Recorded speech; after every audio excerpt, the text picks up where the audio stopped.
Bonjour à tous, bienvenue sur la chaîne. Comme d'habitude, les bons plans en import. Aujourd'hui, je vais vous faire un test d'un mini PC de Tebao MN57. Je vous avais présenté son grand frère, le MN58, et aujourd'hui c'est le 57, vous le retrouverez dans mes vidéos. Je vous mets un lien de la boutique où je l'ai acheté, et puis voilà, je vous avais tout. On va vous détailler tout ça, on va faire un petit unboxing pour commencer. Alors, unboxing comme d'habitude, bon, un manuel en français, en anglais, en allemand, c'est bien, espagnol, etc., italien. Donc merci, c'est sympa pour nous. Le câble pour le chargeur en USB-C. Ici, une prise, un câble HDMI, c'est gentil, merci beaucoup. La backplate pour brancher derrière un écran. Et puis l'ordinateur en lui-même. Alors l'ordinateur, je vous en ai parlé sur le MN58. C'est la même chose, c'est la même structure, je vous en reparle vite fait. Juste le bouton power qui est ici dans l'angle. Alors ça c'est bien et pas bien parce que je vous avoue qu'on a tendance à appuyer dessus dès qu'on le tient, on appuie dessus. C'est un petit coup à prendre, on va dire. Après on fait le tour des connectiques, prise casque, deux USB-C, un USB USB 3 pardon, un USB-C. Ici, les grillages ajourés, c'est tout un châssis en plastique dans ces gammes de prix. Ici, c'est bien ajouré. Là aussi, on est bien ajouré. Encore un USB-C d'alimentation. Deux prises réseau. Une sortie HDMI. Une DisplayPort. Et deux USB classiques. Et de l'autre côté, il n'y a rien du tout, si ce n'est qu'on vous dit qu'il y a 32 Go, 1 Tera. C'est énorme déjà. Et voilà. Et en dessous, voilà, c'est juste quadrillé. C'est rien de particulier, voilà, c'est juste un quadrillage comme ça qui n'amène rien en termes de ventilation. Donc ça c'est le tour du propriétaire. J'ai oublié de vous dire, vous avez aussi un câble pour brancher un SSD SATA, voilà, qui est ici, qui est fourni. On va regarder les entrailles de la bête. Tac, voilà, on va essayer de pas trop trembler. Deux barrettes de mémoire DDR4 3200, 2 x 16 Go, donc 32 Go. La marque Asynth, on voit, voilà. En deux barrettes, donc avec deux slots. Le SSD NVMe, c'est un Asynth également d'1 Tera. On fera le test tout à l'heure, voir ce qu'il donne en termes de perf. Et puis voilà, je vous fais voir l'ensemble. Voilà, rien à signaler, c'est bien construit, c'est bien monté. Je vois rien de bizarre, moi, à mon niveau. Voilà. Tac. Puis après, on va passer au test sous Windows. Allez, je vous fais voir, j'ai démonté un peu plus. J'ai juste débranché ici, vous voyez, il y a des câbles à bien débrancher. Je vous fais voir l'arrière, le système de ventilation. Hop. Voilà, on verra aussi le bruit, je vous dirai ce que j'en pense au niveau du bruit. Voilà, démontage complet, pour le coup, du mini PC. Les caractéristiques, je vous en ai parlé vite fait. Un Ryzen 7 5700U, vous verrez, c'est pareil, je le teste juste après. Les 32 Go qu'on vient de parler, le 1 Tera. Et puis la partie graphique aussi que je vais vous tester, que je vous mets aussi un petit test, c'est sympa quand même de... Voilà, moi j'ai la petite idée de faire un mini PC rétro gaming en même temps, Kodi rétro gaming. Donc je vais vous faire un petit retour là-dessus. Allez, maintenant on est dans les entrailles de l'ordinateur. On va aller tester un peu tout le matériel et voir un peu ce que ça donne. Je vais déjà commencer par le Windows comme je le fais à chaque fois. Hop, je vous fais voir. Un Windows en Full FR, ça c'est appréciable. Merci beaucoup Tebao parce que par moment c'est à moitié traduit, c'est pas toujours top. Ici, pas besoin de réinstaller. Je n'ai pas vu d'application bâtarde installée, c'est pareil, c'est un Windows d'origine. Donc ça, c'est un point positif. Hop, je vous fais voir le système. Hop, voilà. Notre processeur Ryzen 7 5700U, les 32 Go de RAM, bien sûr. Et puis voilà, on a Windows 11 Pro, forcément activé. Il n'y a pas de lézard là-dessus. Donc ça, c'est la première partie. Donc c'est une bonne surprise, merci beaucoup. Allez, on poursuit maintenant avec le SSD, le test du SSD. Là, c'est pareil, il peut y avoir des surprises par moment. Ici, ben voilà le test, ce que ça donne. Pour moi, c'est très honorable. C'est conforme aux performances de l'ordinateur. Donc, c'est pas, il y a toujours mieux, bien sûr. Il faut remettre le prix un peu plus élevé. Mais pour moi, c'est en adéquation avec le processeur et la RAM. Donc, c'est largement bien. J'ai déjà vu tester des PC où c'était nettement moins bien que ça. Ici, on est dans une bonne moyenne. Et pour moi, c'est tout à fait correct. Il n'y a pas besoin d'upgrader. Ça fera l'affaire tel que c'est là. Alors maintenant on regarde le processeur.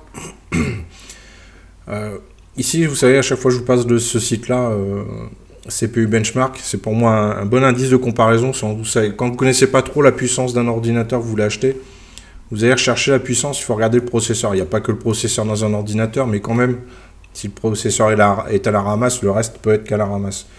Donc moi, ce que je vous dis à chaque fois, là, le score, il est de 15 862. Ce que je vous dis à chaque fois, c'est que prenez jamais en dessous de 6000. À 6000, c'est limite. Dès que vous avez une mise à jour Windows, ça va ramer comme pas possible. Je pense qu'à partir de 10 000, c'est plus confortable pour le quotidien. Là, on est presque à 16 000. Pour moi, c'est top. Pour un mini PC, c'est bien. En plus de ça, je vais vous parler tout de suite du bruit. Pour moi, c'est un mini PC qui est silencieux. J'entends juste quand il y a une mise à jour. Tout à l'heure, j'ai bien mis une grosse mise à jour Windows. Alors, je suis à 30 cm du mini PC. Hein, mes oreilles sont à 30 cm. Et j'ai entendu un petit souffle, un souffle plutôt sourd, pas un truc aigu, pas des choses désagréables. Et alors, une fois qu'il sera installé, moi, sous ma télé, je vous avoue que je n'entendrai plus jamais. Hein. Donc, pour moi, il est très très discret. Il n'y a qu'en pleine charge où on va pouvoir entendre un léger souffle. Mais si vous n'avez pas de bruit autour de vous, sinon vous n'entendrez absolument rien. Donc ça, c'est le test du processeur, donc en plus qui est bien refroidi. Je vous fais aussi, quelqu'un m'avait posé la question si je pouvais lui faire le bench dans CPU-Z. Alors le voici, je l'ai lancé. Vous avez le score ici, 3860. Alors je n'ai pas d'indication, je ne connais pas trop ce bench. Je l'ai lancé parce qu'on me l'a gentiment demandé et je me suis dit, bon, allez, on va mettre ça maintenant sur mes tests. Donc la personne se reconnaîtra peut-être et pourra me laisser un petit commentaire, ça fera plaisir. Et puis voilà, vous avez la référence de ce bench-là. Donc ça, c'est la partie processeur. Allez, on poursuit enfin sur la partie graphique, la partie, savoir si vous allez pouvoir jouer ou pas. C'est pareil, il y a ce site-là qui est quand même assez sympa, je trouve, qui vous évite de faire 1001 tests, parce que moi, j'ai toujours, de temps en temps, il y a quelqu'un qui me dit dans les commentaires, est-ce que je peux essayer un jeu, tel jeu, dans telle résolution, enfin bref, c'est pas du tout possible que je vous essaye tous les jeux qui existent. À un moment, j'y passerai ma vie pour tester des jeux, puis pas toujours avoir un merci. Donc là, ce site-là, référence, en fait, il va checker toute la config, processeur, mémoire, je pense peut-être un peu le SSD, mais peut-être pas forcément trop, et la partie graphique. Et après, il va comparer avec les configurations minimum ou recommandées, ce qu'on retrouve là, min, ou recommandé sur les PC, ce qui est annoncé sur les jeux, en fait, les différents jeux. Puis après, il vous liste la liste des jeux, et puis je vais vous la faire défiler, puis vous verrez si ça répond pas. Alors moi, je trouve ça pas mal, 51%, 20%, sachant que c'est un chipset graphique intégré. C'est pas vilain du tout. Hein. Alors je vous fais voir la liste. Hein. Hop, donc minimum, vous tournerez graphique minimum, en détail mini. Recommandé, vous allez pouvoir tourner dans une bonne qualité. Hein. Vous voyez, je vous fais défiler tout ça. Par contre, il y a beaucoup de pubs. Ça, c'est très embêtant sur leur site. Hop, je vous fais défiler. Comme ça, vous verrez les jeux qui vous intéressent ou pas. Vous avez quand même un bon panel de jeux. Ça vous donne un ordre d'idée sur ce que vous pourrez jouer, pas jouer. Sachant que c'est pas un mini PC, c'est pas fait non plus. C'est pas une tour gamer non plus. Hein, faut pas rêver. Mais vous pourrez quand même jouer dessus. Voilà. Donc ça, c'est la partie graphique. Allez, enfin, la dernière partie. Je vous ai dit, moi, ça va être... c'est une tour... Enfin, ce mini PC va remplacer un mini PC, un Optiplex de chez Dell, qui est sous ma télé, où j'ai Kodi dessus. Donc le but, c'est de l'upgrader. Alors Kodi va fonctionner, hein, sur les deux, fonctionne très bien. L'Optiplex, je crois que c'est un 3090, si je dis pas de bêtises. Ça tourne sans problème. Là, c'est pareil. Hein, Kodi fonctionne... sans aucun souci là-dessus. Simplement, là, l'upgrade, pour moi, il est plutôt de mettre un peu de rétro gaming. Alors, je vous ai installé Retrobat dessus, je l'ai lancé. Et là, c'est la méga bonne surprise pour moi, parce que j'ai testé rapidement. Alors, j'ai mis tout de suite, je l'ai mis dans le dur, le mini PC. Je lui ai mis tout de suite Mario Wonder sur Switch. J'ai voulu voir un peu ce que ça donnait. Je vous fais pas voir, mais voilà, je l'ai mis en résolution une fois. Ça marchait bien, je crois que j'étais à peu près à une cinquantaine de FPS, hein. Ça a oscillé entre 35, 50, 55. Et puis, bon, pour gagner un petit peu en fluidité, j'ai passé en résolution 0,75 x 0,75 donc. Et puis là, on est à 60 FPS et ça descend de temps en temps à 45, 40, 45.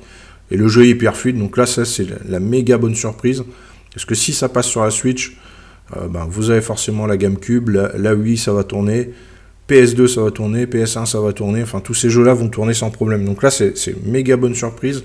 Je pensais pas qu'un chipset graphique intégré pouvait faire tourner comme ça des jeux jusqu'à la Switch.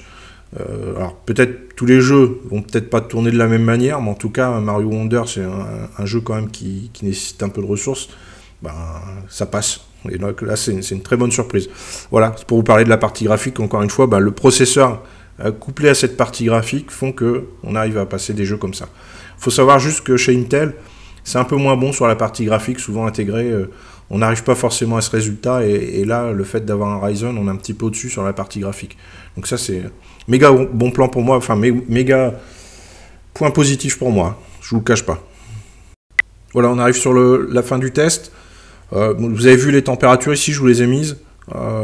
C'est toujours CoreTemp, j'adore ce petit logiciel, j'installe systématiquement la température, la vitesse du processeur. C'est un petit appli gratuite que je vous invite à installer aussi chez vous, ça donne toujours une petite indication. En plus là, je dois avoir des petites mises à jour Windows qui sont en arrière-plan, donc alors sachez que là, ça fait aucun bruit. Hein. Là c'est hyper silencieux, hein, comme ce que je vous disais tout à l'heure, il est hyper silencieux quand même. Voilà, donc on arrive sur la fin du test. J'espère que ça vous a plu. N'hésitez pas à vous abonner si c'est le cas. Et laissez un petit commentaire, j'y répondrai avec plaisir. Moi, ça va être installé dans mon salon.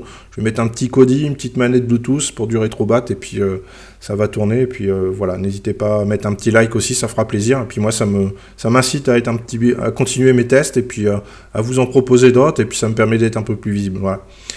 Allez, je vous dis à bientôt. Ciao!